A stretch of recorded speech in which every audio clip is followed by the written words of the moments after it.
알렉산더 대왕은 내가 두려워하는 적은 사슴이 이끄는 사자들의 무리가 아니라 사자가 이끄는 사슴들의 무리다라는 명언을 남겼습니다. 그리스에서 인도에 이르는 대제국을 건설한 알렉산더 대왕도 사슴 정도의 인력들이 모여 있다가 해도 사자처럼 강한 리더만 있다면 강한 군대가 될 수 있다고 설파한 것입니다.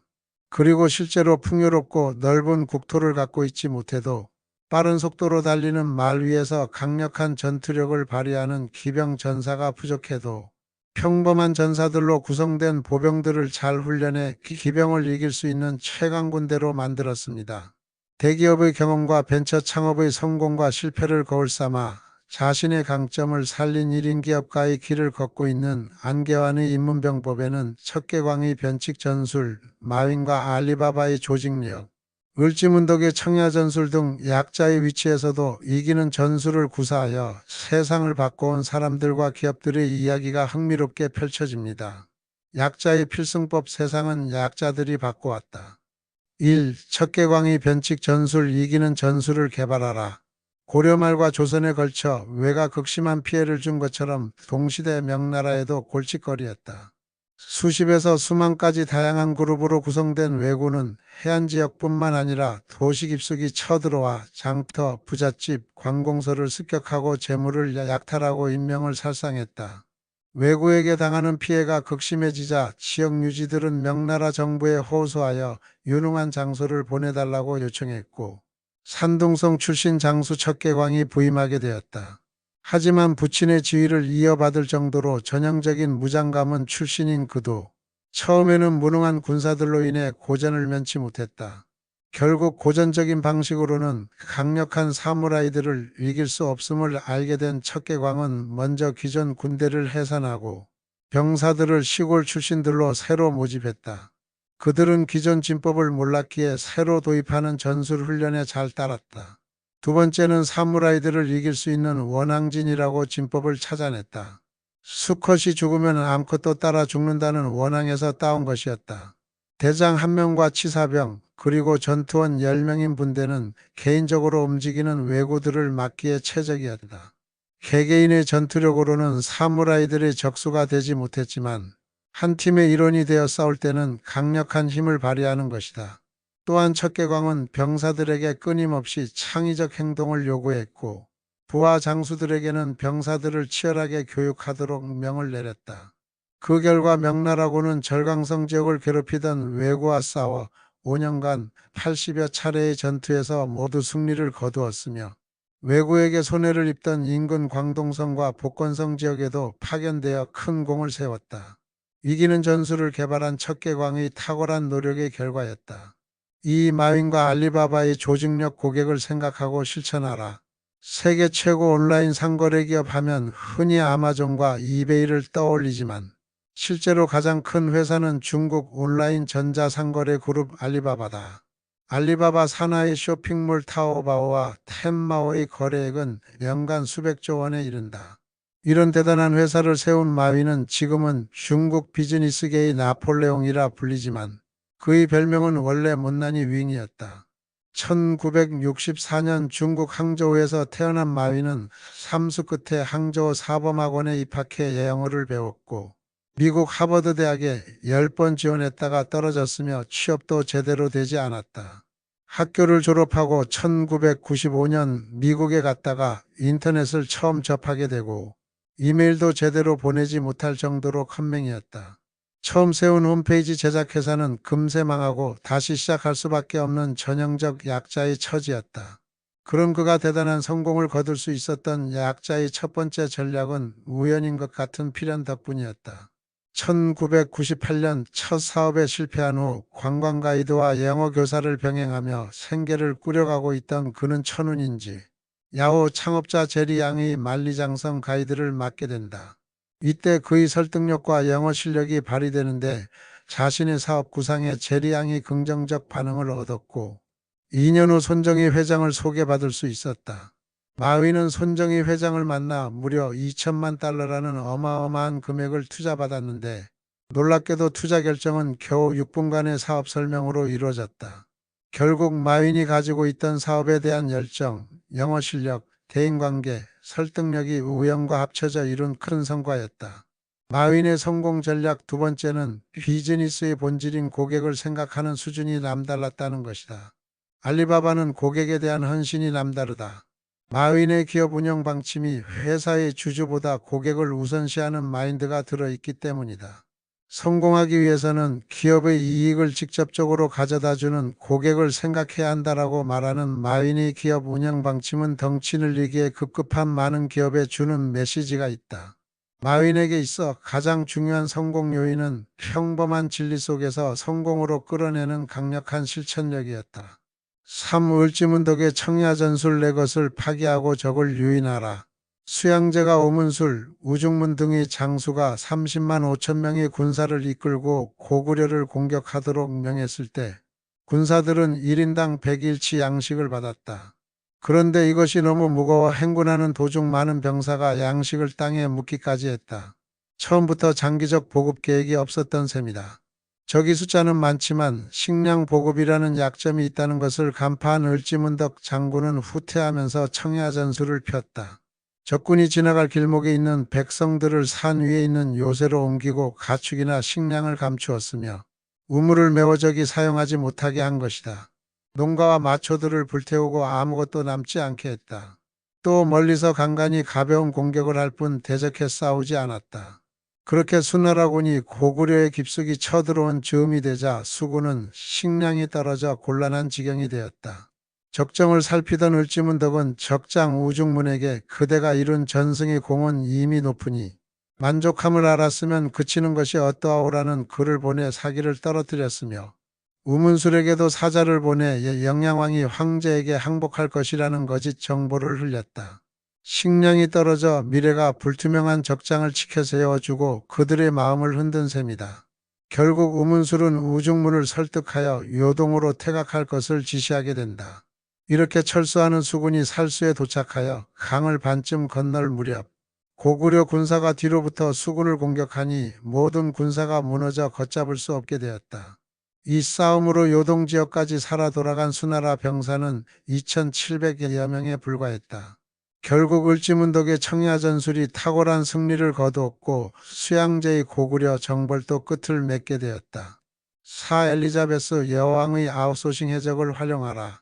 적이 바다를 통해 공격해 들어오는데 우리 편 해군이 허약하다. 그런데 정부에 소속돼 있지는 않아도 적이 되는 나라를 괴롭히고 있던 해적들이 있다. 이들을 잘 이용해 보자는 생각을 품은 사람은 바로 영국을 강력한 해상왕국을 만드는데 기초를 다진 엘리자베스 1세 여왕이었다.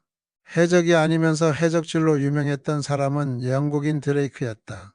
스페인 무적 함대를 무찌르는데 큰 역할을 했고 넬슨 제독과 함께 잉글랜드 최고의 바다 영웅으로 추앙받는 사람이다. 당시 국제 정세는 강력한 스페인과 나머지 세력 간 경쟁 상황이었다. 드레이크는 작고 빠른 배와 강력한 무장을 갖춘 선원들을 확보한 해적 선단을 조직하여 스페인 선박들은 물론이고 스페인 소유의 여러 보물 저장고를 대상으로 약탈하고 다녔다.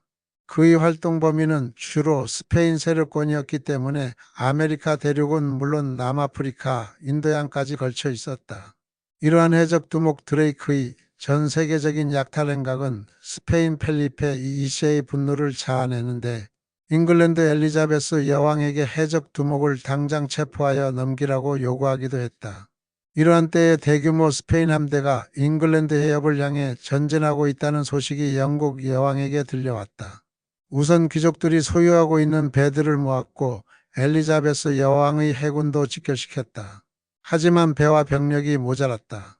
이때 여왕이 떠올린 것은 스페인 배들을 괴롭히고 있는 드레이크의 해적선들이었다.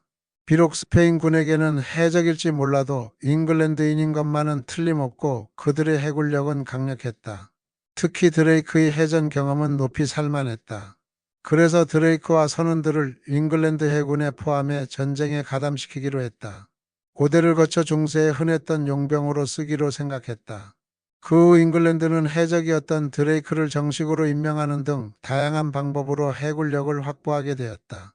이는 점차 해상 세력으로서 대양에 진출할 수 있는 기반이 되었고 스페인의 뒤를 이어 네덜란드와 함께 세계 제해권을 장악할 수 있었다. 이후 300년간 이어진 잉글랜드의 전성기는 비록 해적이었지만 국가를 위해서라면 언제든 활용 가능하다고 생각한 엘리자베스 여왕 덕분이었다. 5. 위대한 세클턴 선발대를 보내라. 남극 정복을 위해 영국 남극 탐험대 및 남극 횡단 탐험대를 이끌고 남극 탐험을 시도했던 세클턴의 위대한 항해에서 관심을 둘 만한 점은 세클턴이 어떻게 해서 27명의 대원을 한 명이 낙오도 없이 돌아오게 할 수 있었는가 하는 것이다.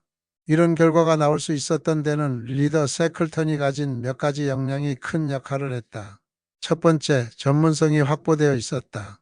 세클턴은 인듀어런스와 함께하기 전에 이미 2번이나 남극 지역 탐험 경험이 있었고 남극에 대한 충분한 지식을 확보하고 있었다. 한 번은 괴혈병에 걸려서 중도에 돌아올 수밖에 없었고 두 번째, 도전에서도 남극점에 도달하지 못했지만 리더로서 역량을 축적하는 데는 충분했다. 무엇보다도 세클턴은 강인한 육체 소유자였기에 험난한 바다를 항해할 때 다른 동료들에 비해 약한 모습을 보이지 않았다. 세 번째로 솔선수범 리더십을 보여주었다.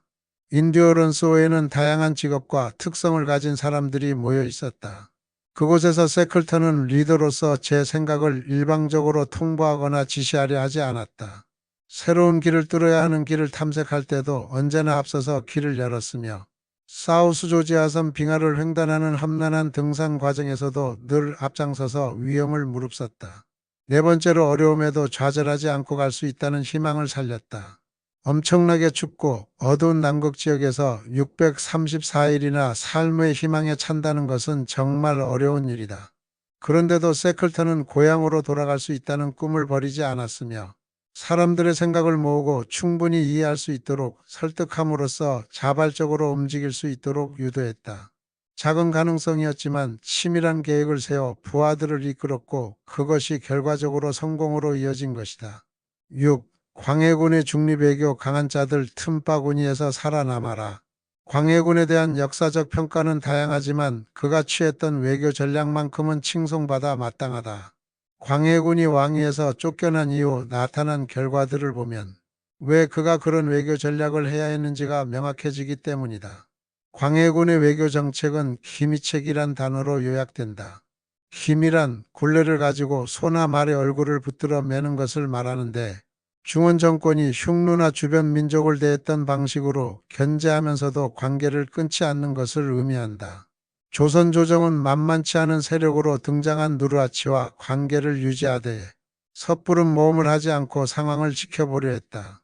강력한 기마병을 보유한 만주 여진족에게 대비하기 위해서는 조총, 화포 등 신무기를 개발, 확보하는 것이 우선이라고 봤고 또 일본과 관계 유지에도 힘썼다. 그만큼 광해군은 분명한 현실주의 외교를 지향했다. 즉 광해군은 종이호랑이로 힘을 잃어버린 명나라와의 관계도 유지하면서 떠오르는 호랑이 후금에 대한 대비도 소홀히 하지 않았으며 실리적 외교술로 원수 사이일 수밖에 없던 일본과도 원만한 사이로 만들었다. 명분론으로만 보면 이런 외교가 자존심이 상할 수 있는 일이다. 하지만 국가 운명이 달린 변화의 시대에는 실리외교가 꼭 필요하다는 것을 광해군은 알고 있었다. 이후 인조 반정이 일어나고 명분의 시대로 되돌아감으로써 조선이 참혹한 전란을 다시 겪을 수밖에 없었던 것은 광해군의 외교 전략이 얼마나 시대를 잘 읽었었나를 알려준다. 7. 샤를 드고올의 열정 진심을 담아 호소하라. 제2차 세계대전이 발발하자 당시 프랑스군 전차부대장이었던 샤를 드고올은 독일군과의 전투에서 작은 승리를 거두었다. 하지만 프랑스의 새 지도자가 된 필리프 페팅은 더 이상 방어할 수 없다고 생각해 독일과 휴전을 추진했고 이를 인정할 수 없었던 드고올은 런던으로 망명했다. 이후 그는 프랑스 망명자들을 이끄는 리더가 되어 프랑스 국민에게 전쟁에 맞설 것을 BBC 방송을 통해 호소했다. 지금 프랑스는 독일의 침공으로 어려움에 빠져 있지만 우리는 혼자가 아닙니다. 영국이 지원하고 있고 막강한 미국의 도움도 받을 수 있습니다. 이 전쟁의 결과는 프랑스에서 전투로만 결정될 것이 아니고 다양한 지역에 있는 국민의 저항으로 방향을 바꿀 수 있습니다. 때로는 전쟁이 길어져 고통을 받을 수도 있습니다. 하지만 우리는 적을 물리칠 수 있습니다. 모든 프랑스 남성은 힘을 모아 싸움에 동참해 주시기를 요청합니다. 당시 프랑스 북부는 독일이 점령했고 남부는 패팅이 독일 괴뢰정부인 비시 정권을 설립해 이끌고 있었다. 이런 상황에 드고올이 런던에서 저항을 호소하자 프랑스 내에서는 레지스탕스가 활발하게 조직되었고 자유프랑스군에 수많은 젊은이가 입대했다. 비시 정권은 드고올이 참석도 하지 않은 법정을 열어 사형을 선고했고 그는 다시는 프랑스로 돌아갈 수 없는 처지가 되었다. 1944년이 되어 노르망디 상륙 작전이 연합군에 의해 전개되자 드고올은 자유프랑스군을 이끌고 돌아와 파리를 해방했고 전쟁이 끝난 후 선거에 의해 프랑스 총리로 선출되었다. 이후 드고올은 대통령에 취임하여 국가를 이끌고 나라를 빛낸 영웅이 되었다.